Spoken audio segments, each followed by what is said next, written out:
I don't think she was kidnapped. We would have heard, listen, there would have been a video, there would have been a photograph, there would have been something, a lock of hair, a drop of blood, something mailed to somebody so they could verify, yes, in fact, these people have my mother. Kidnappers want to get paid quickly.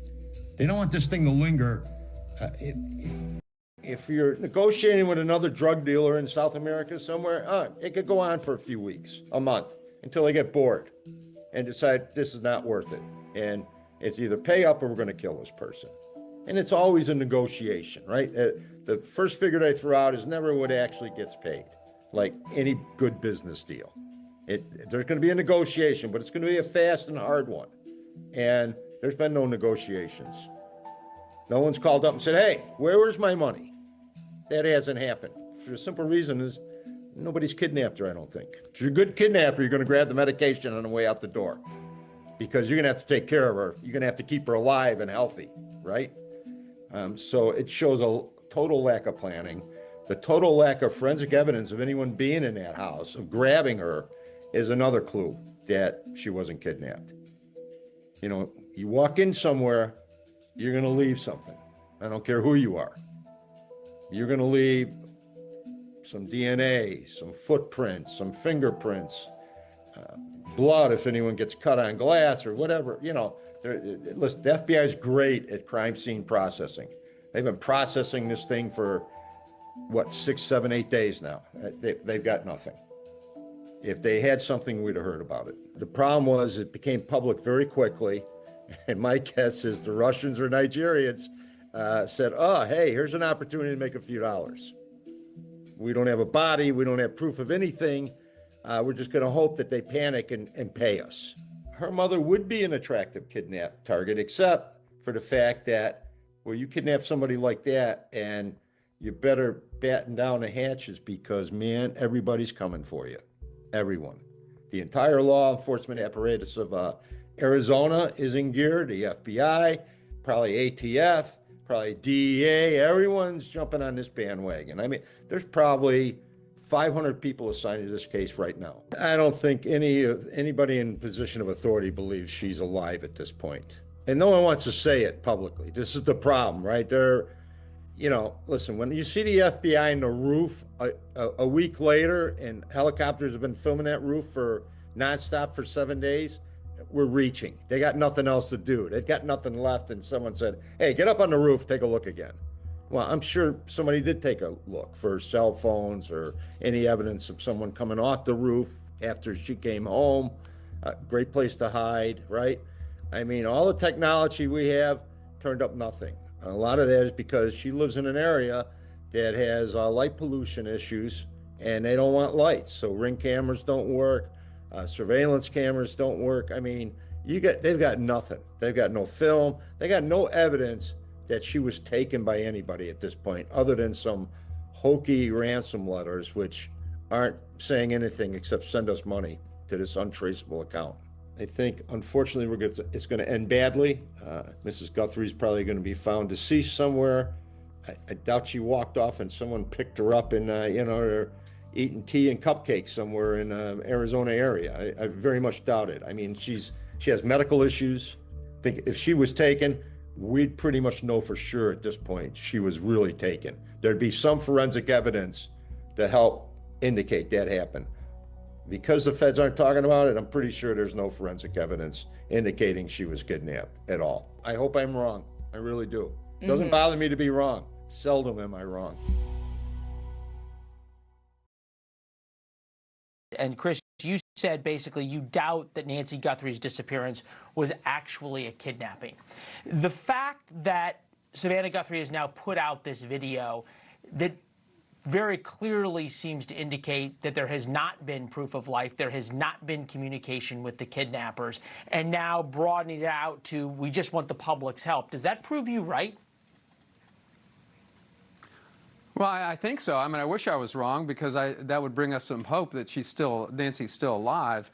But first talking to the kidnappers and saying we'll pay, and then 2 days later after the deadline, or right pretty close to the deadlines, appealing to the public and saying, hey, I need your help. this is our desperate hour, it is not compatible with working with the kidnappers to try to get a safe return and having paid a ransom. So those are just irreconcilable. You can't put those two together and say, wow, this is there's a strong possibility that this really is a legitimate ransom demand and that they do in fact have a live person, Nancy, and they're holding her. So unfortunately, I think I am right. I don't want to be. Yeah, Tracy, there's so much of this case that is in a word bizarre, and there's a lot of other adjectives you can use. Over the weekend, I cannot tell you how many pet theories I had, and people asked me, could this have happened? Could that have happened? And every one of them, you kind of had to say, well, maybe, because we don't know. And we don't have any facts that sort of lead us in one direction, other than what Chris points out, that this doesn't seem like a ransom kidnapping, because typically the kidnappers want their money and they get in touch. Is there a theory of the case that this fact pattern really fits? Well, here's the thing I do want to say respectfully, Chris. To say that it's not a kidnapping is perhaps a little bit irresponsible. This ransom may not have been valid, which I have said all along may not be the case, because the FBI has never come out and absolutely said that this was a valid ransom. We were just working under the auspices that it might be. Now, she still may have been taken against her will. There's no question about that. So I think whether or not this ransom is valid versus whether or not this is a kidnapping, those are two different things. And I think we have to separate those, because that's how the case will ultimately be worked. In terms of a working theory, I mean, I think you don't have a choice but to go under the auspices that she was, quote, kidnapped or taken against her will, because as we know now, an 84-year-old woman in her state really can't get far on her own. So there's no way that this could be anything other than her being taken against her will. Thank you for watching. Subscribe below and download our News Nation app right now. This is really unprecedented in U.S. history. Look at crime statistics. We know that it's most likely that someone that's going to harm you is somebody that you know. So with a case like this, you have to start from the inside. This is very valuable to us, and we will pay. This is clearly an abduction. It seems no ands, if, or buts about that. The question is it for revenge or is it for profit? We need to know, without a doubt, that she is alive. This is where we have our last sort of big moment of hope, right, with getting her back alive. Millions of people across the world have been gripped and moved by the kidnapping of Savannah Guthrie's elderly mother. Savannah is a longtime host of NBC's Today Show. Her mother, Nancy, who's 84, has now been missing for a week. Investigators believe she was snatched from her home in Arizona last weekend. Her blood was found on the porch. There's a ransom note, but there's no suspect. And the family itself is now embroiled in unproven claims amid an investigation that has alerted even the US president. Savannah Guthrie may not be as well known around the world as she is in America, but the story is resonating far and wide. And one thing's for sure, right now, nobody knows the answers to any of it. Well, joining me to examine the very latest is the broadcaster and legal analyst Jamie Floyd, who's now running for Congress in New York, Casey Jordan, criminologist and host of the Criminal Appeal podcast, Calhoun Walsh, the co-host of America's Most Wanted, and the former FBI profiler and co-host of Cold Bread podcast, Jim Fitzgerald. Well, welcome to all of you. Jim Fitzgerald, let me start with you. We don't know anything. I mean, the bottom line is we're all speculating. The world is speculating, but 7 days into this, we don't really know anything. We don't even know if Nancy Guthrie was kidnapped. We don't know if there's been any proof of life, that she's still alive. We don't know that these people who have asked for ransom money were involved in her disappearance at all. Are they extortionists trying it on because they've seen the story in the news, and so on? In other words, we just don't know, do we? But as somebody who's been an FBI profiler, what is your informed take on what you think we're dealing with here? You're right, Piers, and thanks for having me on. There are a lot of don't knows in this case, more than I've usually worked with when I was handling similar cases, extortion, sort of human trafficking background cases in my early days in the FBI. We would definitely know we have a victim. We would definitely know there's money being requested, and we definitely have contact information. None of that is known here. The investigators themselves have a lot of puzzle pieces they're trying to put together. And all that we can do on the outside is have some of the crumbs they're leaving behind. But what I've said from the earliest days here publicly, starting a week ago, this is clearly an abduction. It seems no ands, if, or buts about that. The question is it for revenge? That's on one side of my chart, or is it for profit on the other? The revenge stuff may have been obvious early on, but the for-profit stuff didn't come up, I should say, till about 48 hours later. Bottom line here for this part, this is being run very differently than other kidnappings in my historical past, and certainly in the U.S. historical past. They just don't happen in the U.S. for a reason, because they're very unsuccessful. So far, successful abduction here, unsuccessful kidnapping for profit. We'll see where that goes in the next day or so. I just want to play you, before I go to the other panel members, I want to play the clip of the latest family video they put out, much shorter than the first one, and seemed to be very precisely worded. Let's take a look. We received your message, and we understand. We beg you now to return our mother to us so that we can celebrate with her. This is the only way we will have peace. This is very valuable to us, and we will pay. Now, Jim Fitzgerald, watching that, full disclosure, I know Savannah pretty well. I used to appear on my Today Show quite regularly. I actually co-hosted one of the hours of the Today Show a number of years ago for a few weeks. And she is genuinely one of the nicest people I've met in show business. I mean, without any doubt at all. And that's been said by many people who know her. And my heart absolutely breaks for her and her family. I can't think of, my mother is around the same age. I can't think of anything more horrific than your elderly mother being snatched from her bed. So this whole thing to me is horrifying on a level I can't remember anything like this. But when you look at that video, Jim Fitzgerald, again, with your former FBI hat on, the wording of it seemed very precise. What's your reading of the wording? One key word is humanize, and that is make the mother seem like a real person, a loving person, a caring person. As a profiler working with our crisis negotiators and other type of situations, hostage situations, similar to this or even dissimilar, but someone's being held against their will, we try to humanize the person being held, or persons plural. And that's what they're trying to do here. They're also saying they're willing to sort of play ball. We're willing to pay. But in so many words, and I hope whether directly or intimating it here, they want proof of life. And they should really be asking for proof of life and not something AI argument. This case is so different in that the letter wasn't left at the doorway or on one of the tables in the house. There's no definitive proof that the woman is still alive. Even if they know something that was in the house the day of the kidnapping, we don't know a week, 8 days later, 9 days later now, if she is still alive. They should ask for a proof of life, very current to, within an hour or two of any demand being paid. So they're trying to make her humanize, trying to keep her alive, and let's hope it works. And if this is a kidnapping, which I'm not locking into here, let's hope the kidnappers are looking at this with some level of humanity and get her out of there and home in one piece. Jamie Floyd, welcome to Uncensored. You're a broadcaster and legal analyst. You're running for Congress in New York. This is such a sort of macabre and fascinating and heartbreaking story on so many levels. It just seems inexplicable. And also, as I said at the start, because we don't know the answers, it's very hard to understand the motivation, the reality of where the investigation is.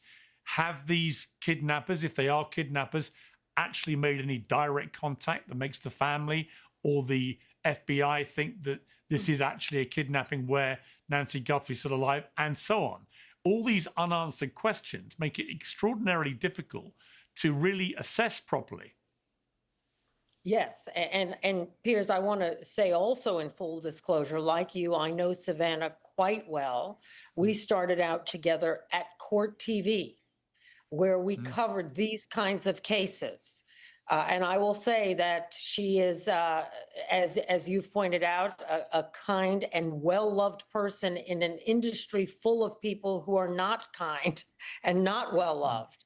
But she's also tough and smart and spunky, and she knows to work with law enforcement in this moment. So you're right to parse the words of those videos and her with her siblings, her choices about what to say in this moment.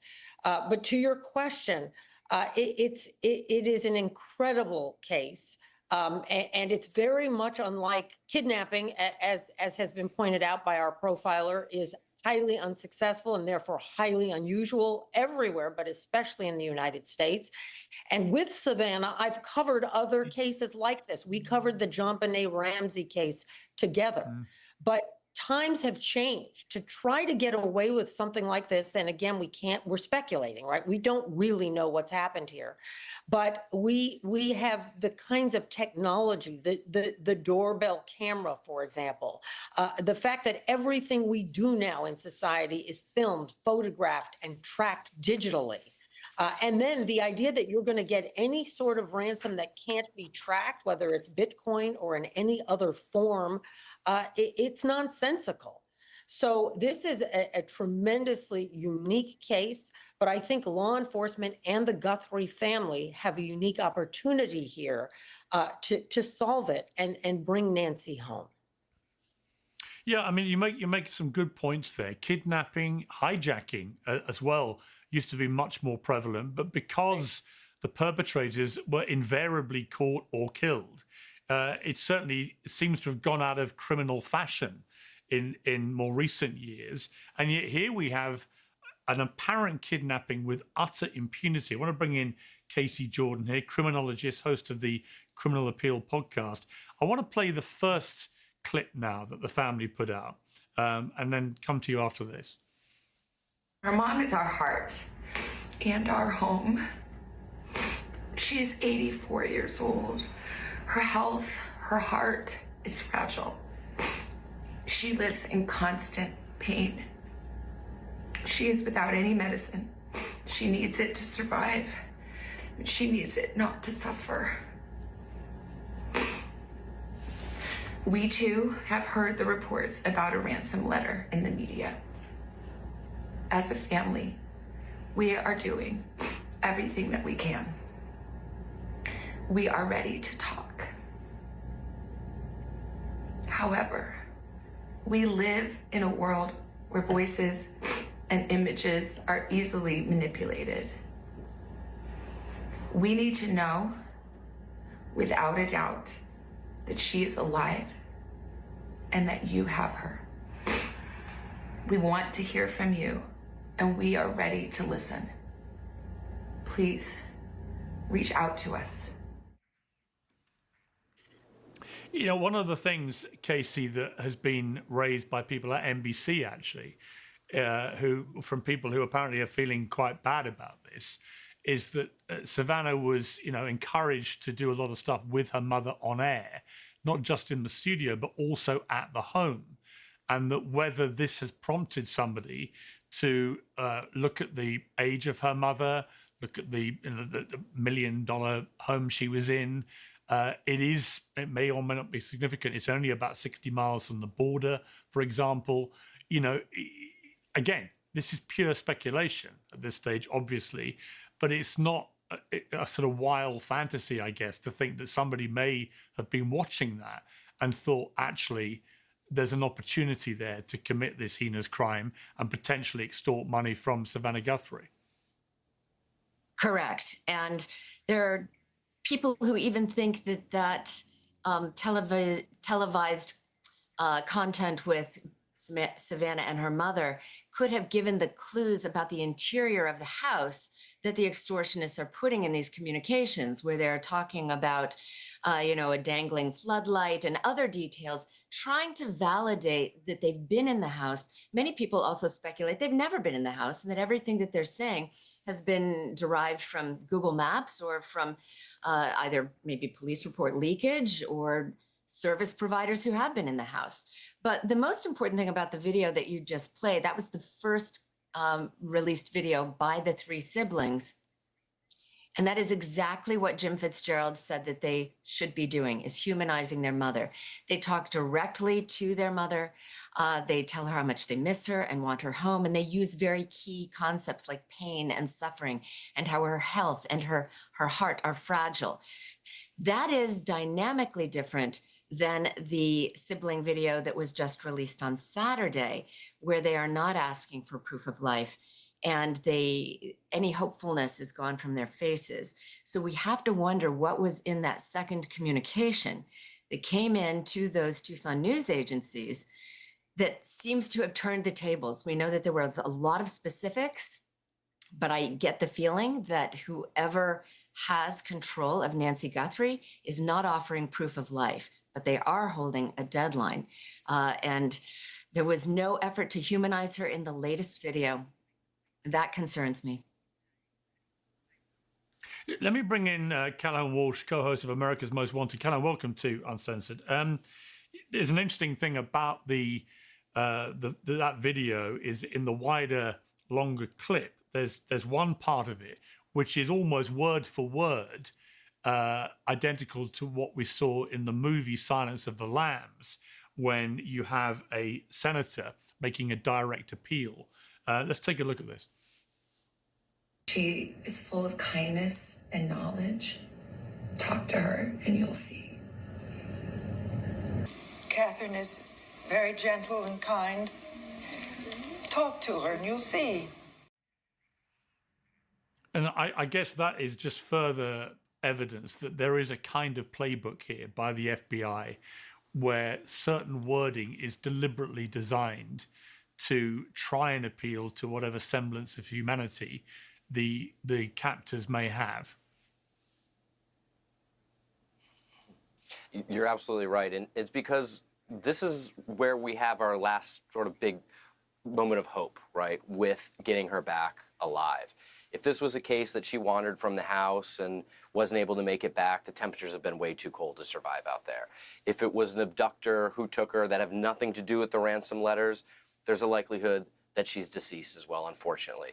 But if she's been held captive because there's a ransom, that's hope that she's still alive. And that's what this family is clinging on to. And when my parents, were looking for my brother in 1981 when he was abducted, they said that not knowing was the hardest part.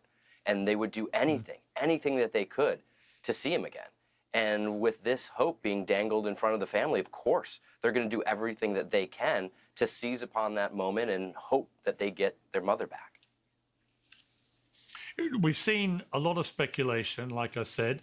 The broadcaster Ashley Banfield, who I used to work with at CNN, made a claim earlier in the week that Savannah Guthrie's brother-in-law might be somehow a suspect. This is in relation to a vehicle which he drove. There's no outside evidence to support this, and it could just be completely wrong, obviously. But this is what I guess happens in a story like this. And there are, of course, myriad examples of these kind of crimes where friends or family members do end up being connected in some way. Do you think there's any possibility that that could be what we're looking at here? Absolutely. Look at crime statistics. We know that it's most likely that someone that's going to harm you is somebody that you know. We know that with missing kids and adults as well, too. And so with a case like this, you have to start from the inside and then start making those circles wider and wider. Talk to everybody that knew Nancy, family, friends, neighbors, service workers that came to the house. You really got to look closely at these families and eliminate them, and then you're able to move on. So is it possible? Absolutely. I don't have the sources that Ashley has. I've known Ashley for a long time. I don't think she would put out something out there that she didn't think was correct, but time will tell. Law enforcement is grasping at straws. They're putting up billboards. They're re-looking in places they should have looked to begin with, like that septic tank that we've seen. They're going back to the sister's home, things that they should have crossed off the list very early on. Piers, I've known Ashley a long time. Yeah. I've known Ashley a long time too. Let me insert here. She's not a lawyer. I am.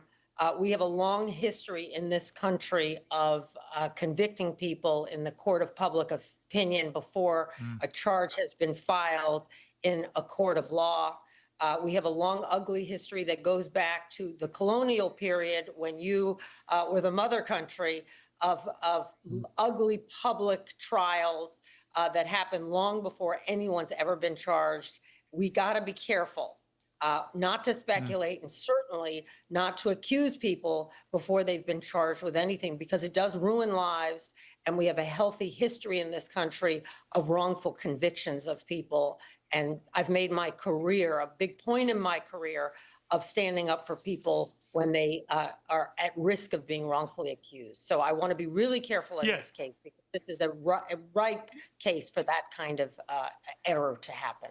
No, I completely concur. And in fact, these things run riot on social media.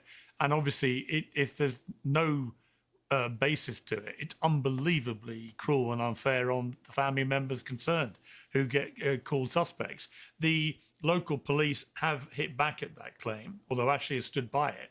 They said, we don't have anyone here listed as a suspect. No one's eliminated, but we just don't really have enough to say, this is our suspect, this is our guy or our gal we don't know.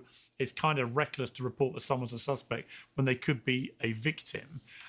Jim Fitzgerald, let me come back to you. Billy Bush, who also worked with Savannah at NBC, he said this about the ransom.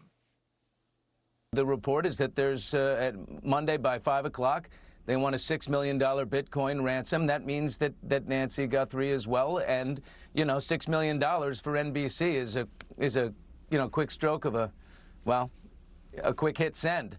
And they should be able to get that done very easily.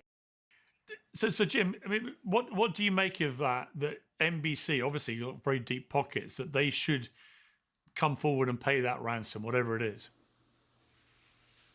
Well, this gets pretty complicated, and Piers, as we've all kind of agreed here, Casey Jordan, your other guest, this is really unprecedented in U.S. history. The last paid, or I should say for-profit kidnapping of which I am aware anywhere in the West was outside of Oslo, Norway, a woman named Anne Hagen. But the note was left in the house when she went missing, and she's still never been recovered. The husband was arrested, as your last guest just said, but then those charges were dropped. But back to the Billy Bush thing. I mean, we get too many people involved here. It can start mucking up the works. I'd rather keep this, and obviously we're all here talking about this too. Part of what I'm doing this is to educate the public and also to tell people to protect their mothers, keep those cameras up, get subscriptions on these things. $6 million. In 1992, I helped the Newark division. I was in New York City. There was a kidnapping of an Exxon executive named Sidney Riso. They wanted $18.5 million from Exxon to free him. It so happens he died the 4th day in captivity, but for the next 53 days, the kidnappers, actually a husband and wife team, kept the facade going that he was still alive. But they did send his credit card in the very beginning. I don't think we even have that to prove Mrs. Guthrie is alive.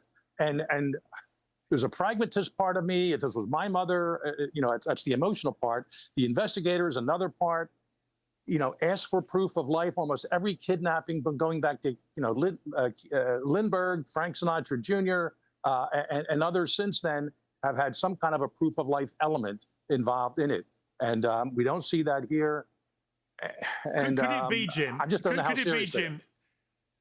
Could it be, Jim, that the FBI have had some form of proof of life, which is why they're taking the ransom seriously, but they've chosen not to share that with the public? That's very possible, and I would not expect anything otherwise. And we don't have as many news conferences, probably by design, from the sheriff anymore. That we're every day, and we're getting all kinds of conflated and conflicting information. So there's no doubt they're holding back, and they're going to know the best way to go. But I will tell you this too, and nothing against critiquing my former colleagues. There's no one in law enforcement today that's ever worked a for-profit kidnapping. They just haven't. There's some retired agents and investigators have. I'm not talking about child custody or the Elizabeth Smart type of things. All bad stuff, don't get me wrong. Or like back in New York, we'd have Chinese people bring in an indentured servers. They have to work for 3 years. Then they finally get released. Well, they take off after a year and they go and kidnap a family member. We usually resolve those within 48 hours. Those things aside, this kind of stranger for-profit kidnapping, no one out there has ever worked these before. And even the family is relying on movies from the early 90s, Silence of the Lambs, to put out their appeal. And I'm not knocking them for that. I'm not tying anything into that negative. they're doing what's best for them, consciously or subconsciously. So this is uncharted territory for a lot of people working this case. And I'm not ruling out, again, an abduction was successful for whatever reason, and then someone else possibly is an opportunist from another continent taking advantage of this situation, trying to get money for it. And that would be the saddest of all situations. And the FBI has to know that and realize it, and the family has to make the final decision. And we've already had, Casey, other hoaxers who've been arrested for making fake ransom demands. And I hope the full force of the law is brought to bear on them, obviously. You know, I come back to again, the proximity of the home to the border. You know, it wouldn't be that difficult for somebody to take Nancy and get her out of the United States quite quickly. It was 50, 60 miles. You know, how big a possibility do you think that is? I think it's something that the FBI and the police are absolutely considering. I mean, we're talking about tens of thousands of hours of video footage that they have got to pour through, looking for anything, an equivalent amount of digital evidence for cell phones that could be pinging off the local towers. This is a massive undertaking. So I don't think anyone is holding the FBI or the local police, you know, in criticism. But the bottom line is that we have not, as Jim pointed out, seen anything like this. We do not usually see kidnappers for profit communicating through news stations. I mean, it just...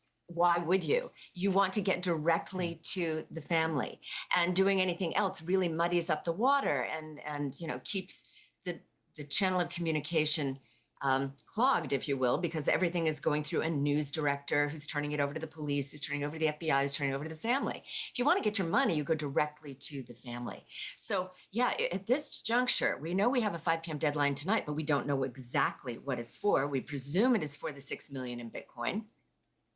But we also know that the Guthries demanded proof of life, and we don't have any clue, any inclination that they have received it. So that takes everything in a new and different direction, because there seems to be, based on the latest video, this idea that they will take her back in any condition, just to have answers. Which is so important when you don't know that the torture of not knowing is probably worth this money to them if they just know the answer. And I think they're willing to pay that. And I don't think it matters whether it's Savannah or NBC. I do worry that if the money gets paid, because there is no honor among thieves or extortionists or criminals or murderers, there is no honor among thieves, and there are no guarantees. You could pay the money and still have radio silence on the other end. They take the money right off into the sunset. We still don't know what happened to Nancy. So then, of course, it's open season on all vulnerable relatives of wealthy people, that kidnapping and extortion. And again, I agree with Jim. We don't know that the people who are responsible for Nancy's disappearance are the same people demanding a ransom. We have no idea. So this could be apples and oranges. Yeah, let me finally bring you back, Callahan. You've been through a similar horror story with your family. I mean, for those who don't know your story, how did that end? My parents looked for Adam for 2 weeks. Adam's case captured the nation's attention, similar to this case. Adam's remains were found 2 weeks after his abduction in a ditch here in South Florida. It was an unfortunate turn of events, but as I said, the not knowing, my parents always said, was the hardest part. Once they knew Adam was deceased, they could bury him, they could end that chapter in their life and start writing new chapters. And they changed the way we look for missing kids in America. At the National Center for Missing and Exploited Children, we've helped recover over 480,000 missing kids, all in honor of my brother, and we still continue to fight. But as mentioned earlier, even all those cases that we deal with day in and day out, we don't see ransoms. This is not something we see. And of course, kids go missing all sorts of different ways. Stranger abductions are actually the least common way a child goes missing. Many children run away. Many children are abducted by not family members or non-custodial parents. And what bothers me in this case is that they are putting up billboards. I think they're trying everything. You have to throw everything at the wall in a case like this, but I think it shows that they really don't have an avenue that they're really pursuing because they're trying everything that they can.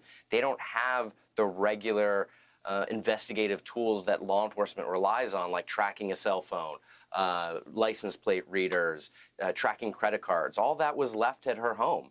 The DNA came back to Nancy's. That doesn't bode well for her, but that doesn't tell us anything about a possible abductor. And so law enforcement has to go outside the box and really try everything. We saw them going back again to the crime scene, revisiting places that they should have before. And they really do need to think outside the box, really start trying every little thing that they can in hopes that something pans out. It does seem quite extraordinary that an 84-year-old woman can be snatched from her bed from a property of that kind in that kind of neighborhood, and there is no technological tracking at all, which they seem to have been able to find in the whole journey of wherever she was taken. It just almost defies belief. And of course, there's also the ticking time bomb of her medication, which we're told is very important. And, you know, without it, she would really struggle health-wise to survive very long anyway. We don't know whether she took any medication with her, had any medication on her. You've got to assume probably not if she was taken out of her bed. So these are all more unanswered questions. But look, I've got to leave it there. Thank you all to my panel. Some great expert opinion, albeit I think we're all agreed. It remains just an extraordinary mystery. And that is what is captivating the world. You know, I can tell you over here, people wouldn't have known who Savannah Guthrie is, but they do now. This has touched a lot of people and made a lot of people, you know, very, very fearful, I think, about what this means about family members of television personalities and so on. You know, but again, we don't know the motive. So we don't know what's happened or what the motive is. So to try and jump ahead to that is probably a little foolhardy. But thank you all very much. You're welcome. Thank you. Good to be here. Piers Morgan Uncensored is proudly independent. The only boss around here is me. If you enjoy our show, we ask for only one simple thing. Hit subscribe on YouTube and follow Piers Morgan Uncensored on Spotify and Apple Podcasts. And in return, we will continue our mission to inform, irritate and entertain. And we'll do it all for free. Independent, uncensored media has never been more critical, and we couldn't do it without you.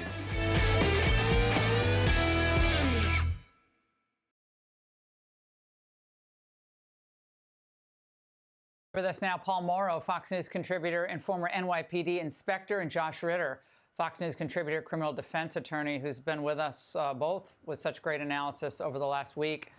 Paul, it's hard to believe we're here. A week later, this deadline hit.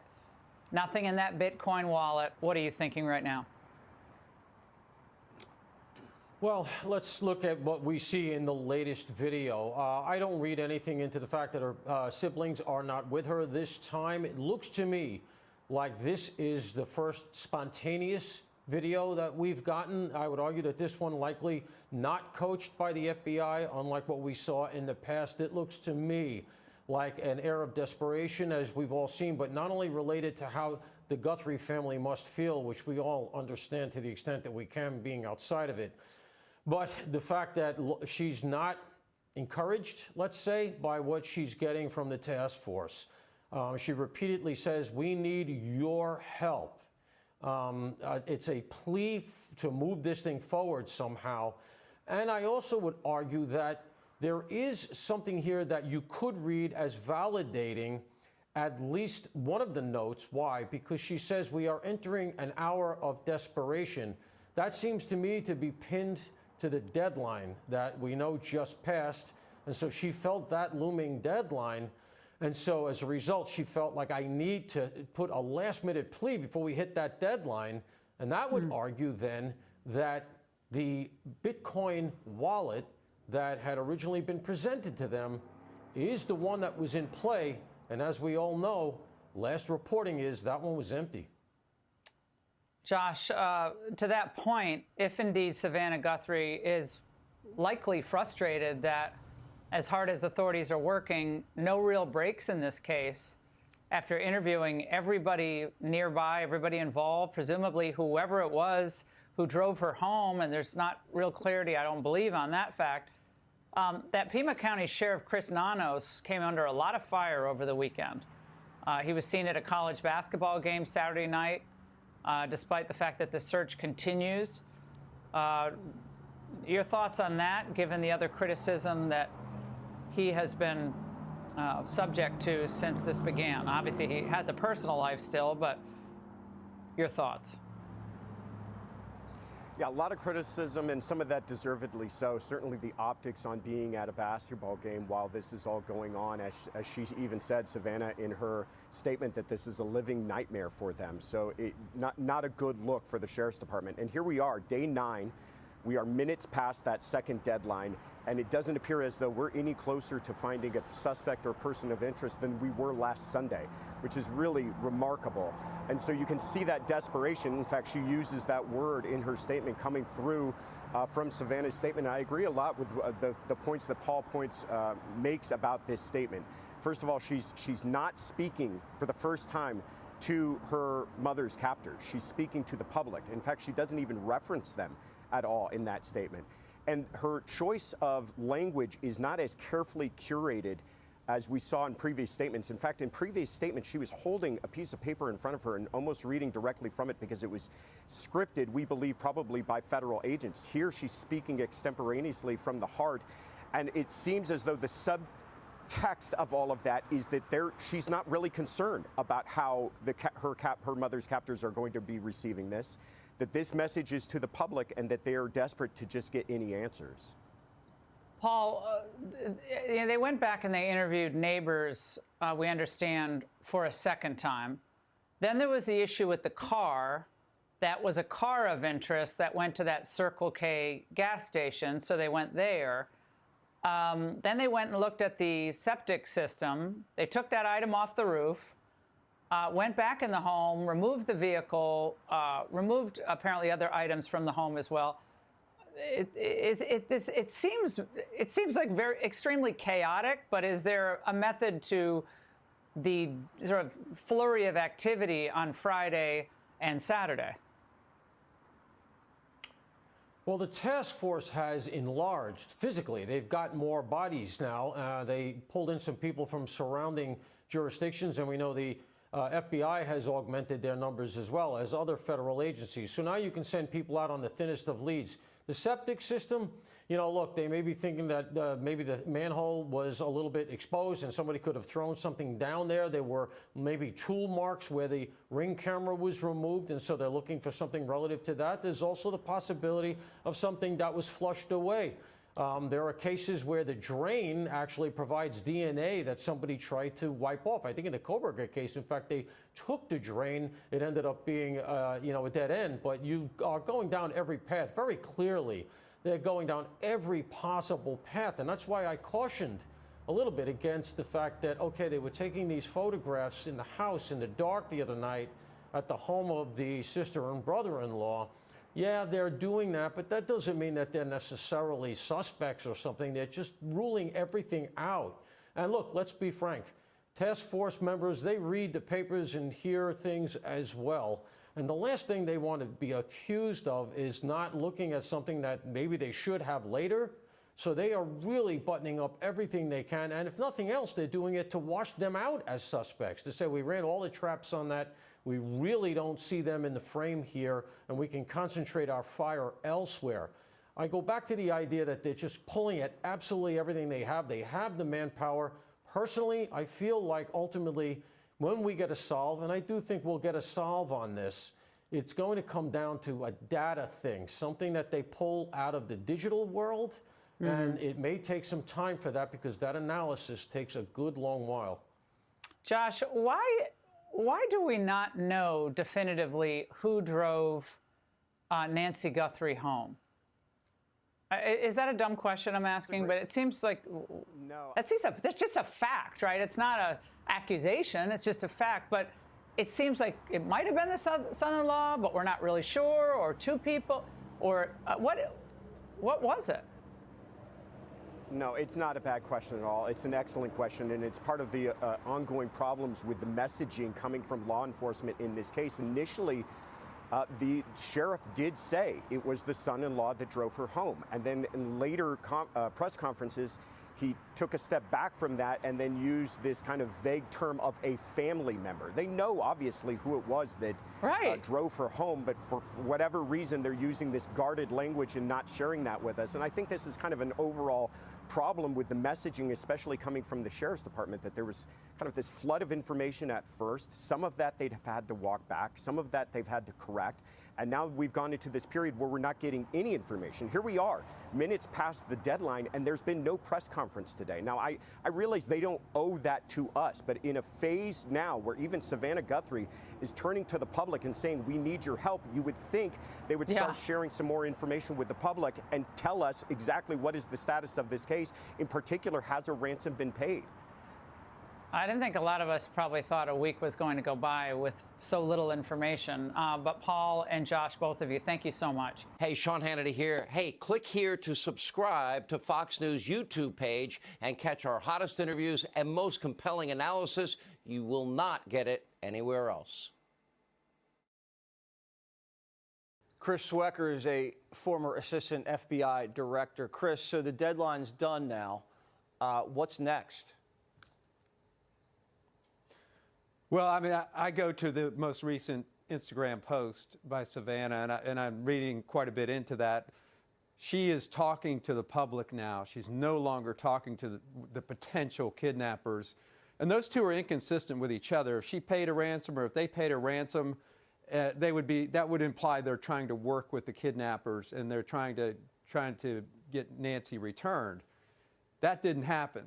I don't think the payment was made. I don't think there was ever really a kidnapping here at ransom to begin with, because as you pointed out, there weren't any credible authenticators that were provided. So now, you know, there are other tracks ongoing. I mean, we've seen a flurry of investigative activity around both houses. We've seen some focus on the sister and that house. So, and there, you know, there are other tracks going as well. A lot of digital forensics going on, cell phone analysis, video analysis in the commercial areas where there finally are some video that might be usable. So there is still a lot going on, but that ransom demand and that particular avenue, I think, was a long shot to begin with. So you're saying there was no proof of life provided, there was no ransom paid, and now the investigation is starting to direct itself towards the sister's house? Well, I think that has been ongoing. I think they completely have to run that out to its logical conclusion and rule them out or rule them in.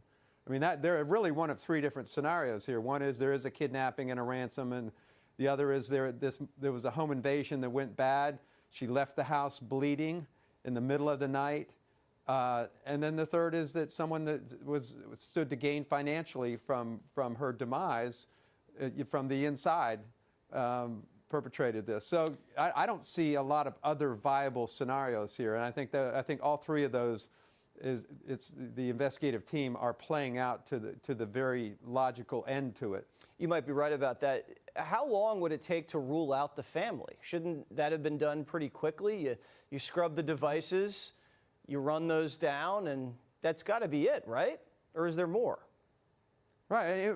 Yeah, we've seen in the past where when you got into their devices, you saw internet searches that were very revealing. There were communications that were revealing. There was planning, purchases, financial transactions, what have you. And we've heard nothing. And I think the sheriff is in sort of a media timeout right now between last Saturday and today. And I think rightfully so. Unless they have something to tell us that has a law enforcement purpose to it, then there's no point coming back to the public and to the media to talk about details. So I think they finally gotten through to him that, hey, this is not a talk show circuit opportunity here. It's all business. This is all about trying to advance a law enforcement purpose here.